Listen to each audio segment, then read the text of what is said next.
Hi please YouTube நண்பர்களுக்கு வணக்கம், வாழ்க வளமுடன். இன்றைக்கி நாம் என்ன டாப்பிக்கை பற்றி பார்க்க போகிறோம்னா, எஸ்பிஐ ஏடிஎம்மில் எப்படி ஏடிஎம் கார்டுக்கு பின் செட் பண்ணுறது அப்படிங்கிறத பற்றி தான் பார்க்க போகிறோம்.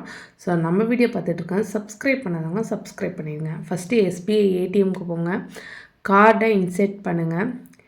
இன்செர்ட் பண்ணதுக்கப்புறம் இது மாதிரி தான் வரும். டொமஸ்டிக்காக இன்டர்நேஷ்னலாக கேட்குது, டொமஸ்டிக் கொடுங்க. அதுக்கப்புறம் செலக்ட் யுவர் லாங்குவேஜ், என்ன லாங்குவேஜோ செலக்ட் பண்ணுங்கள். இங்கிலீஷை நான் செலக்ட் பண்ணுறேன்.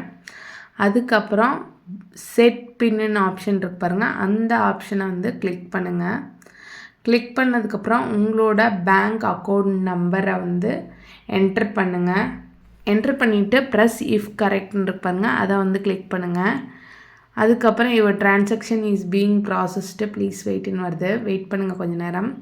அதுக்கப்புறம் உங்கள் செல்லுக்கு ஒரு ஓடிபி வந்திருக்கும், அந்த ஓடிபியை செல்லிருந்து பார்த்துட்டு கண்டினியூங்கிற ஆப்ஷனை கொடுங்க. உங்கள் செல்லில் ஆல்ரெடி ஒரு 4 டிஜிட் ஓடிபி வந்திருக்கும், அந்த ஓடிபியை கொடுத்துட்டு கண்டினியூங்கிற ஆப்ஷன் கொடுங்க. இப்போ அகைன் கொஞ்சம் வெயிட் பண்ணுங்கள். அப்புறம் ப்ளீஸ் என்டர் யுவர் நியூ பின்னு இருக்கு பாருங்கள், உங்களுக்கு பிடிச்ச 4 டிஜிட் பின் நம்பரை செட் பண்ணுங்கள்.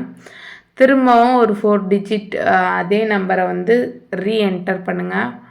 பண்ணதுக்கப்புறம் ப்ராசஸில் இருக்க, அவ்வளோதான். உங்களோட ஏடிஎம்க்கான பின்னை நீங்கள் செட் பண்ணிட்டீங்க. இப்போ கார்டை வெளியில் எடுத்துருங்க.